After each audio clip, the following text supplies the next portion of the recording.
حضرت مریم رضی اللہ تعالی عنہا کو اللہ تبارک و تعالی نے بغیر باپ کے جناب عیسیٰ علیہ السلام عطا فرما دیے۔ اب اس بات کو جب لوگوں کے سامنے پیش کیا جائے گا، لوگ کیا رائے دیں گے، یہ بھی تو ایک مشکل کام ہے نا۔ وہ خاتون، وہ پاک باز عورت جس نے اپنی زندگی کے سارے اوقات ہی اللہ کے گھر مسجد میں گزارے، جس کی ماں پاک ہے، باپ پاک ہے، خاندان پاک ہے، اس خاتون کو بغیر باپ کے جب گود میں بچہ لے کے لوگوں کے سامنے جانا ہے تو کن رویوں کا سامنا کرنا ہے، یہ آپ سمجھ سکتے ہیں۔ کسی شاعر نے کہا تھا کہ الجھے الجھے بکھرے بکھرے روز و شب دیکھے گا کون، لوگ تیرا جرم دیکھیں گے سبب دیکھے گا کون۔ لوگ تو ظاہری حالات کو دیکھتے ہیں اور فیصلہ کر دیتے ہیں، سبب کیا ہوا تھا، وجہ کیا بنی تھی، تصویر کا دوسرا رخ کیا، اس پر تو غور ہی کوئی نہیں کرتا۔ اور پھر مخلوق تو فنکار ہے اس درجہ کے پل بھر میں، سنگے درے کعبہ سے بھی اسنام تراشے، تم کون ہو کیا چیز ہے داغ کبابی۔ لوگوں نے تو مریم پہ بھی الزام تراشے، بڑے بڑے باعزت باوقار لوگ، اور ذرا سا کہیں کوئی نقطہ لوگوں کو نظر آتا ہے تو لوگ اس نقطے کو بہت بڑا قصہ بنا لیتے ہیں، بہت زیادہ داستان سرائی کرتے ہیں، نیک لوگوں کو بڑی تکلیف پہنچاتے ہیں۔ لیکن اگر وہ شخص سچا ہے اور اپنے رب کی بارگاہ میں وہ صاف ہے تو پھر اسے زیادہ وضاحتیں دینے کی ضرورت بھی نہیں، اور ویسے بھی جب لوگ بہت زیادہ مخالفت کر رہے ہوں تو وضاحتیں دینا کام بھی نہیں آتا،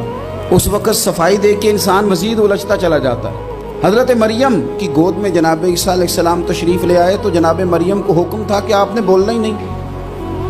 آپ نے بات ہی نہیں کرنی، آپ خاموش رہیں۔ وہ خاموش ہیں، بچہ پنگوڑے میں ہے، قوم کے سامنے ہے تو قوم بڑے سخت نظروں سے دیکھتی ہے، بڑے سخت جملے کہتی ہے، اور انہوں نے کہا کہ مریم یہ بچہ کہاں سے آ گیا، آپ بھی نیک، آپ کا باپ بھی نیک۔ تو جناب مریم نے کیا کہا، قرآن مجید سورہ مریم کی آیت نمبر 29 دیکھیے، فَأَشَارَتْ إِلَيْهِ، تو جناب مریم نے نا پنگوڑے کی طرف اشارہ کیا، جناب عیسیٰ کی طرف اشارہ کیا، توجہ ادھر کی، فَأَشَارَتْ إِلَيْهِ، بچے کی طرف اشارہ کیا، گویا اس سے پوچھ لے تو قوم کیا کہتی ہے۔ انہوں نے کہا قالوا کیف نکلم من کان فی المہد صبیا، یہ کیسے بات کرے گا، یہ تو پنگوڑے میں بچہ ہے۔ پنگوڑے میں بچے بھی کبھی بولے ہیں، وہ بولتے ہیں بھائی پر جب رب چاہے، اور جب اللہ اپنے بندوں کو صاف کرنا چاہے، اور جب رب اپنے بندوں کی عزتوں کا محافظ بنے تو بچے پنگوڑوں میں بھی بولتے ہیں۔ جناب یوسف کے لیے بھی بولا تھا، جناب عیسیٰ بھی پنگوڑے میں بولے تھے، جناب جریج کے لیے بھی بولا تھا، بچے بولتے ہیں لیکن کب، جب رب چاہے۔ کیسے بولے گا، یہ تو پنگوڑے میں ہے۔ لیکن جب انہوں نے دیکھا نا بچے کی جانب، آپ نے منہ سے نہیں کہا، وہاں تو حکم تھا چپ رہنا ہے، وہ خاموش تھی، پنگوڑے کی طرف اشارہ کر کے کہا اس سے پوچھ لو جو پنگوڑے میں ہے۔ تو جناب عیسیٰ پنگوڑے سے بولے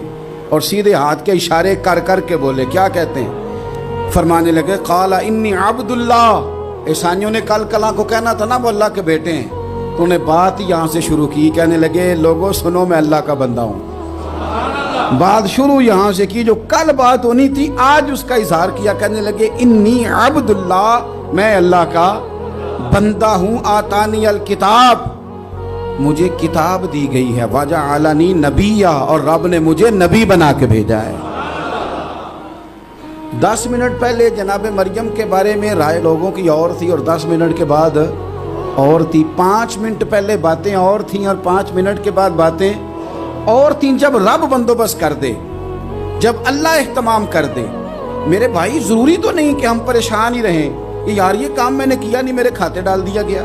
یار اس جرم کا میں مجرم ہی نہیں اور میرے منہ پہ سیاہی ملنے کی کوشش کی جا رہی، یہ میرا کھاتا ہی نہیں اور لوگ مجھے تکلیف دے رہے ہیں۔ ضروری نہیں کہ آپ ہی وضاحت کریں، میرا رب بھی